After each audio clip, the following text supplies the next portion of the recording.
37 নং সূরা আস-সাফফা এর 97 নং আয়াতের মধ্যে মহান আল্লাহ তাআলা বলেন ক্বালু বুনু লাহু বুনিয়ানান ফাআলকুহু ফিল জাহিম। তার কওমের লোকেরা বলল, তার জন্য একটি স্থাপনা তৈরি করো, বড় একটি আগুনের কুণ্ডলী তৈরি করো, আর এই আগুনের মধ্যে তাকে নিক্ষিপ্ত করো। কেন? ইব্রাহিম আলাইহিস সালাম শিরকের বিরোধিতা করেছিলেন, শিরকের বিরোধিতা করেছিলেন, ভক্তির বিরোধিতা করেছিলেন। যখন ইব্রাহিম আলাইহিস সালামকে আগুনের মধ্যে তারা ফেলে দিল, আল্লাহ তাআলা আগুনকে ঘোষণা করে জানিয়ে দিলেন, কুল্না ইয়া নারু কুনি বারদান ওয়া সালামান আলা ইব্রাহিম। আগুন, তুমি ইব্রাহিমের উপর শান্তি দাও, ঠান্ডা হয়ে যাও। ইব্রাহিমের জন্য শান্তি দাও, ঠান্ডা হয়ে যাও।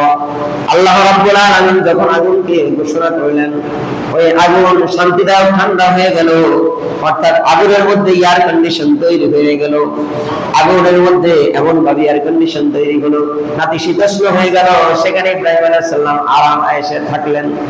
সুবহানাল্লাহ। আল্লাহ রাব্বুল আলামিন আগুনকে যখন নির্দেশন দিলেন, আগুনকে যখন নির্দেশ প্রদান করলেন, তখন আগুন শান্তিদায়ক ঠান্ডা হয়ে গেল। ইব্রাহিম আলাইহিস সালামকে আগুন জ্বালাইলো না, কিন্তু যখন আগুন নিভে গেল তারা হতভম্ব হয়ে গেল, স্তব্ধ হয়ে গেল। কিভাবে সম্ভব যে আগুন সব জ্বালিয়ে দেয়, ইব্রাহিমকে জ্বালাইলো না, ইব্রাহিমকে পোড়াইলো না? আর ইব্রাহিম আলাইহিস সালামের কত দৃঢ় বিশ্বাস তার রবের উপর, যে আমি যার জন্য আগুনের মধ্যে পড়তে যাচ্ছি তিনি আমাকে সাহায্য করবেন। আল্লাহু আকবার। সেই ইব্রাহিম আলাইহিস সালামের দৃঢ় বিশ্বাসের উপরে আল্লাহ তাআলা আগুনকে ঠান্ডা করে দিলেন।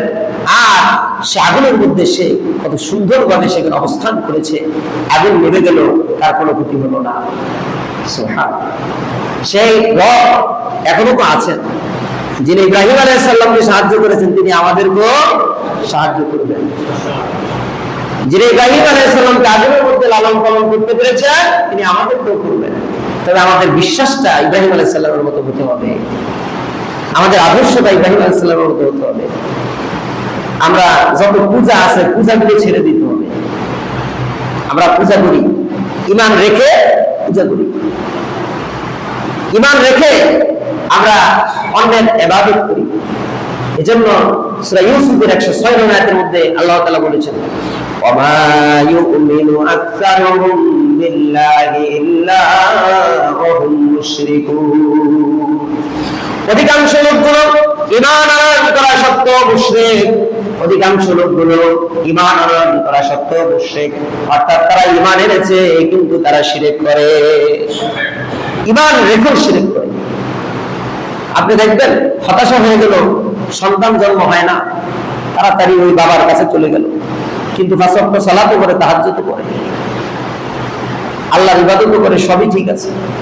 সন্তান হয় না, চলে গেল ওই গাছের নিকটে, নাকি ওই গাছের কাছে যায় চাইলে আল্লাহ সন্তান দিয়ে দেয়। ঈমান আছে কিন্তু শিরক করে, ঈমান আছে কিন্তু শিরক করে। হাতে তাবিজ জোড়ায়, সন্তানদের গায়ে তাবিজ ঝুলিয়ে দেয়, কি বলে যে এটা দিলে ওই বিপদ আপদ থেকে হেফাজত হবে, এটা দিলে সন্তানের কান্না বন্ধ হয়ে যাবে, এটা দিলে বাজে ধরনের জিন ভূতের আসর থেকে বেঁচে যাবে। আছে না এক শ্রেণী? ঈমান আছে, তাবিজ দেয়। অথচ আল্লাহ রাসূল বলেছেন, মান আল্লাকা তামিমাতান ফাকাদ আশরাক। যে ব্যক্তি তাবিজ জাতীয় কোনো বস্তু জোড়ালো, সে ব্যক্তি শিরক করলো। তাবিজ জাতীয় কোনো বস্তু জোড়ালে সে শিরক করবে। এই শিরকের বিরোধিতা করেছেন ইব্রাহিম আলাইহিস সালাম। আল্লাহ তাআলা এজন্যই কালেমার ভিতরে কত সুন্দর বাক্য দিয়েছেন, লা ইলাহা ইল্লাল্লাহ। আল্লাহ ছাড়া কোনো ইলাহা নাই। প্রথম তোমাকে সিদ্ধান্ত নিতে হবে, এটাই সিদ্ধান্ত করে নিতে হবে, যত ইলাহা আছে সব ইলাহাগুলোকে বর্জন করে দিয়ে একজনের উপরে চূড়ান্ত ভরসা করতে হবে, তিনি হলেন ইল্লাল্লাহ, আল্লাহ। আল্লাহ ব্যতীত আর কেউ নেই। লা ইলাহা, কোনো ইলাহা নাই, সব ইলাহা বাকি। আমি ঈমান এনেছি চূড়ান্ত ভাবে সেই রবের উপর, যিনি সব কিছু করতে পারেন, যার ইচ্ছায় সব চলে, যার হুকুমে সব চলে, তিনি হলেন সেই রব। তার উপর চূড়ান্ত ভাবে ঈমান আনতে হবে। এজন্য বলতে হবে আশহাদু আল্লা ইলাহা ইল্লাল্লাহু ওয়াহদাহু লা শারীকা লাহু ওয়া আশহাদু আন্না মুহাম্মাদান আবদুহু ওয়া রাসূলুহু। আমি সাক্ষ্য দিচ্ছি যে আল্লাহ ছাড়া আর কোনো ইলাহ নাই, আর তার সাথে কোনো অংশীদারিত্ব নাই, কোনো শিরক নাই, তার সাথে কোনো বিষয়কে আমি অংশীদারিত্ব করছি না। আর সাক্ষ্য দিচ্ছি যে নবী মুহাম্মদ সাল্লাল্লাহু আলাইহি ওয়াসাল্লাম আল্লাহর বান্দা এবং তার রাসূল। সম্মানিত উপস্থিতি, তাহলে শিরকের বিরোধিতা করেছেন ইব্রাহিম আলাইহিস সালাম, আমার আপনাকেও শিরকের বিরোধিতা করতে হবে। আল্লাহ রাব্বুল আলামিন এরপরে বলেন فأرادوا به كيدا فجعلناهم الأسفلين।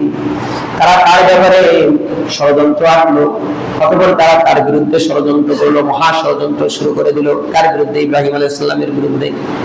আমি তখন তাদের সব ষড়যন্ত্রগুলোকে ব্যর্থ করে দিলাম, তাদের সব ষড়যন্ত্রগুলোকে নস্যাৎ করে দিলাম। আগুন দিয়ে ইব্রাহিমকে পুড়বে, আমি আগুনকে ঘোষণা করে দিলাম, আগুন তুমি ইব্রাহিমের উপর শান্তি দাও, ঠান্ডা হয়ে যাও, সব নস্যাৎ হয়ে গেল। সুবহানাল্লাহ। তাহলে আল্লাহর উপর চূড়ান্ত ভরসা রাখলে আল্লাহ সাহায্য করেন, কাফেরদের বিরুদ্ধে আল্লাহই যুদ্ধ করবেন। যখন আপনার ঈমানটা চূড়ান্ত থাকবে, আল্লাহর উপর ভরসা যখন আপনি করবেন। কিন্তু দেখেন সেই সময় একমাত্র ইব্রাহিম আলাইহিস সালাম ছাড়া তার অনুসারী আর কেউ ছিল না, একমাত্র একজন ব্যক্তি ইব্রাহিম আলাইহিস সালাম। এই যে আমরা এখন জনবলে কত লোক, কত কোটি কোটি মুসলমান পৃথিবীতে, আজকে আমাদের ঈমানটা কত দুর্বল, কত দুর্বল। কারণ আছে, আমাদের ইজ্জত নাই, সম্মান নাই, সব আমরা হারিয়ে ফেলছি, সব আমরা মাটির সাথে মিশিয়ে দিচ্ছি। ইব্রাহিম আলাইহিস সালাম এবার সিদ্ধান্ত নিলেন তার রবের দিকে।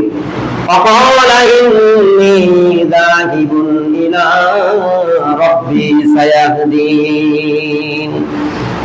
আর তিনি বললেন, আমি চললাম আমার সেই রবের দিকে, আমার রবের দিকে আমি চললাম, যিনি আমাকে অবশ্যই হেদায়েত দান করবেন, আমাকে হেদায়েত দিবেন, সেই রবের দিকে আমি রওনা করলাম। এরপরে ইব্রাহিম আলাইহিস সালামের কোনো সন্তান হয় না, দীর্ঘ ৮৬ বছর পর্যন্ত অপেক্ষা করলেন।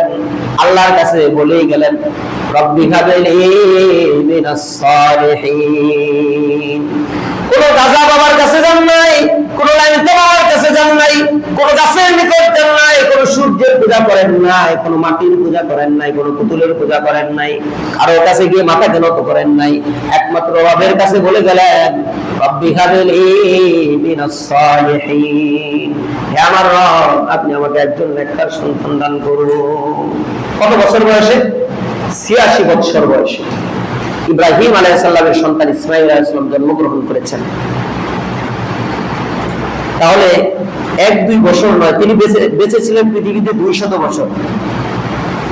এর মধ্যে ৮৬ বছর পর্যন্ত ইব্রাহিম আলাইহিস সালাম সন্তানবিহীন ছিলেন, কিন্তু তিনি হতাশাগ্রস্ত হন নাই। এ থেকে একটা শিক্ষা এটাই যে আমাদের ধৈর্য ধারণ করতে হবে।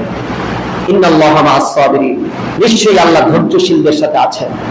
কারণ আল্লাহ ঘোষণা করেছেন, আমি যাকে ইচ্ছা সন্তান দেই, আমি যাকে ইচ্ছা কন্যা সন্তান দান করি, আমি যাকে ইচ্ছা পুত্র সন্তান দান করি, আমি যাকে ইচ্ছা উভয়তা দান করি, আমি যাকে ইচ্ছা কোনোটাই দেই না, আমি যাকে ইচ্ছা বন্ধত্ব করে দেই। সুতরাং আল্লাহর ইচ্ছার উপরে এটা ডিপেন্ড করবে। আপনি আল্লাহর কাছে বারবার করে আল্লাহর কাছে সাহায্য চাইবেন, বলতে থাকবেন, আল্লাহ ইচ্ছে করলে আপনাকে দান করে দিবেন। ইব্রাহিম আলাইহিস সালাম যখন বললেন, রব্বি হাবলি মিনাস সালিহিন, হে আমার রব, আপনি আমাকে একজন নেককার সন্তান দান করুন। ফাবাশশারনাহু বিগুলামিন হালিম, অতঃপর আমি তাকে একজন সহিষ্ণু পুত্র সন্তানের, ধৈর্যশীল পুত্র সন্তানের সুসংবাদ দান করে দিলাম। আল্লাহর কাছে চেয়েছে, আল্লাহ দিয়েছেন। কেমন পুত্র সন্তান, তার পরিচয় আল্লাহ তাআলা দিবেন। فلما بلغ معه السعي قال يا بني إني أرى في المنام। অতঃপর যখন সে তার পিতার সাথে চলাফেরার মতো বয়স উপনীত হয়ে গেল, অর্থাৎ হাঁটতে পারে, ওই সময় বাচ্চাটা কত ফুটফুটে থাকে না, দেখতে কত সুন্দর লাগে, কত সুন্দর সুন্দর কথা বলে নতুন মুখ দিয়ে, কত ভালো লাগে, তাই না?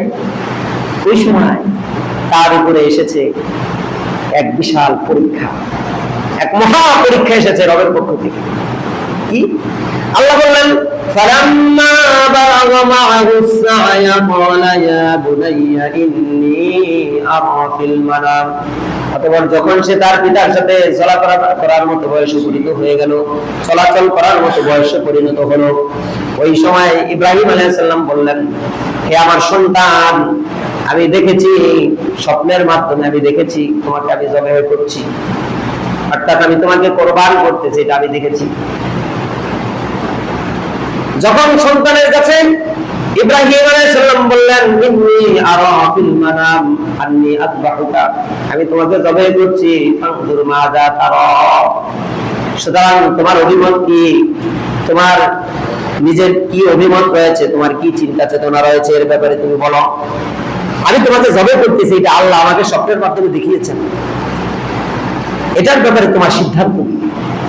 এজন্য সন্তান, এখানে একটা বিষয় আছে, যে কোনো কাজ করতে গেলে দেখেন সে কিন্তু ছোট বালক, সে কিছু বুঝে না, ওই সময় তার কাছে পরামর্শ চাচ্ছে কে, এটা ইব্রাহিম আলাইহিস সালাম তার কাছে পরামর্শ চাচ্ছে।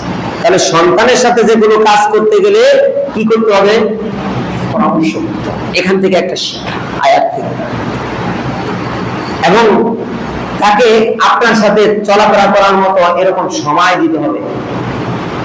তাহলে বাবার সাথে সন্তান চলাফেরা করবে, বাবার সাথে সন্তান সময় দিবে, সন্তানের সাথে বাবা সময় দিবে, তখন তার আদর্শগুলো সন্তান গ্রহণ করে নেবে।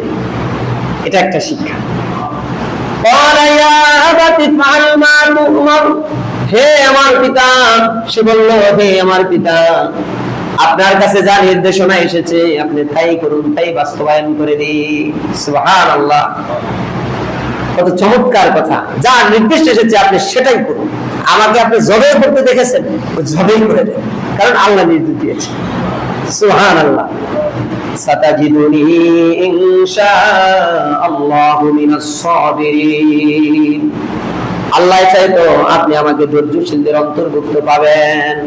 ওই সময় যখন আপনি আমাকে জবাহ করবেন, আল্লাহ চাইলে আপনি আমাকে ধৈর্যশীলদের অন্তর্ভুক্ত পাবেন, আল্লাহ যদি ইচ্ছা করেন। এই কথা ঘোষণা করার পরে বাপ বেটা দুইজনের মত যখন একত্রিত হয়ে গেল, যখন দুইজন আত্মসমর্পণ করলেন আল্লাহ, তখন ফালাম্মা আসলামা ওয়া তাল্লাহু লিল জাবিন, অতঃপর যখন উভয়ই আত্মসমর্পণ করলেন, এরপরে বাবা সন্তানকে জমিনে কাত করে দিলেন, শুইয়ে দিলেন। আল্লাহু আকবার। সন্তানকে শুইয়ে দিয়ে জবাহ শুরু করলেন, জবাহ করবেন প্রস্তুতি নিচ্ছেন। আল্লাহ ডাক দিয়ে বললেন, ওয়ানাদাইনাহু আইয়া ইব্রাহিম, এই ইব্রাহিম, আমি ইব্রাহিমকে ডাক দিয়ে বললাম, হে ইব্রাহিম, কদ সাদ্দাকতার রুইয়া ইন্না কাযালিকা নাজজিল মুহসিনিন, তুমি তোমার স্বপ্নকে বাস্তবে পরিণত করে দিয়েছো, নিশ্চয়ই আমি এইভাবে করে সৎকর্ম লোকদের পরীক্ষা করে তাদের পুরস্কার দান করে দেই। নিশ্চয়ই আমি সৎকর্মশীলদেরকে এইভাবে করে পুরস্কৃত করতে থাকি। এরপর আল্লাহ বললেন, ইন্না হাযা লাহুল বালাউল মুবিন, নিশ্চয়ই এটা একটা সুস্পষ্ট পরীক্ষা, এটা স্পষ্ট একটা পরীক্ষা। বিশ্ববাসী এই পরীক্ষা থেকে শিক্ষা গ্রহণ করবে। আল্লাহর জন্য এইরকম সর্বোত্তম জিনিসটাকে কোরবান করতে হবে। সবচাইতে ইব্রাহিম আলাইহিস সালামের কাছের, ইব্রাহিম আলাইহিস সালামের একেবারে কলিজার টুকরা, সবচাইতে আদরের সন্তান, সবচাইতে মূল্যবান ব্যক্তি, অর্থাৎ ইসমাঈল আলাইহিস সালামকে জবাহ করার জন্য আল্লাহ নির্দেশনা দিলেন। আর ওই সময় তিনি প্রস্তুতি গ্রহণ করে দিলেন, সন্তানকে জমিনে কাত করে দিলেন, জবাহ শুরু করবেন, আল্লাহ ডাক দিয়ে দিলেন। এরপর আল্লাহ বললেন যে তুমি স্বপ্নকে বাস্তবায়ন করে দিলে, নিশ্চয়ই আমি এইভাবে করে পুরস্কৃত করি। অর্থাৎ ইব্রাহিম আলাইহিস সালাম পাস করে ফেললেন। সুবহানাল্লাহ। ইব্রাহিম আলাইহিস সালাম কি করলেন? পাস করলেন, ফেল করেন নাই। আমাদের জাতির পিতা, আমাদের আদর্শ, আমাদের গৌরব, আমাদের আইডল ইব্রাহিম আলাইহিস সালাম, আমাদের নবী মুহাম্মদ সাল্লাল্লাহু আলাইহি ওয়াসাল্লামের আইডল ইব্রাহিম আলাইহিস সালাম। ইব্রাহিম আলাইহিস সালামকে তিনি আইকন মনে করতেন। মুহাম্মদ সাল্লাল্লাহু আলাইহি ওয়াসাল্লাম ইব্রাহিম আলাইহিস সালামকে আইকন মনে করতেন। সুবহানাল্লাহ বলবেন না?